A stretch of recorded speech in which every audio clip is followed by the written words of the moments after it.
The calendar just turned. Another year. Gone. But if we're being honest, you're not celebrating, are you? You're sitting there, staring at fireworks through a screen, watching everyone else pretend they're okay. And you're just relieved you made it out alive. 2025 didn't break you with a single blow. It was quieter than that. It was the 3 a.m. anxiety, the fake smile at work, the "I'm fine" you said 1,000 times while dying inside. You became an actor this year, a damn good one.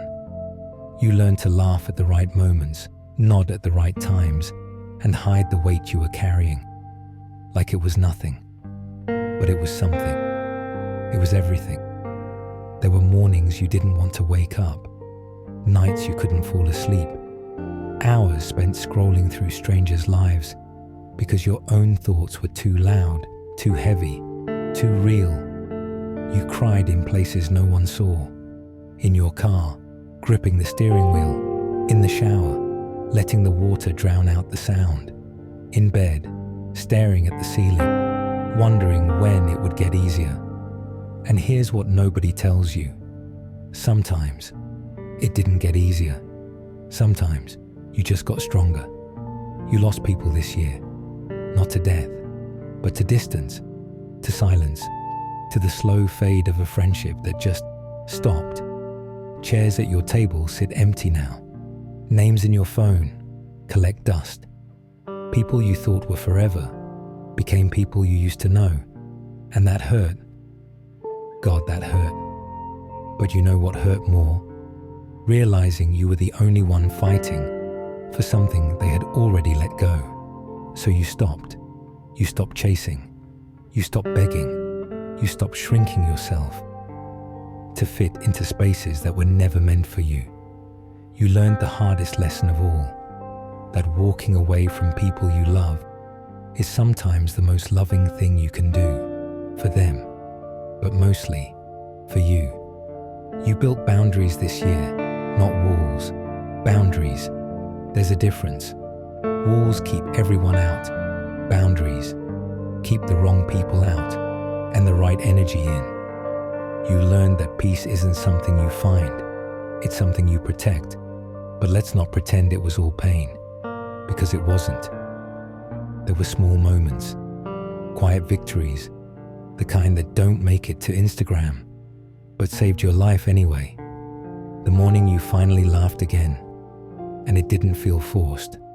The friend who sat with you in the dark and didn't try to fix you. The random Tuesday when you realized you hadn't thought about them all day. Those moments mattered. They still matter. You are not the same person who walked into January. That version of you couldn't have survived this. That version of you didn't know what you were capable of. But now, you do. You were tested, stretched, broken, and somewhere in that fire, you were reforged. Not into who you were, into who you were always meant to become. So here's what we're not taking into the new year: the regret, the what-ifs, the voice that tells you you're not enough, the people who made you feel small, the pain you've been holding on to, like it's all you have left. Leave it here, all of it. Let it rot in the past, where it belongs. You don't owe 2025 anything, not your tears, not your energy, not another second of your peace. The storm is over. You're still standing, bruised, maybe, tired, definitely, but standing. And that right there is the miracle. Not that you're perfect, not that you have it all figured out, but that you're still here, still breathing, still trying. You survived a year that tried to bury you, and now you get to do something most people never do. You get to walk into a new chapter, not as the person you were, but as the person you fought to become. So take a breath, a real one. Feel your heartbeat. Feel the weight, lifting. You made it. Welcome home to yourself.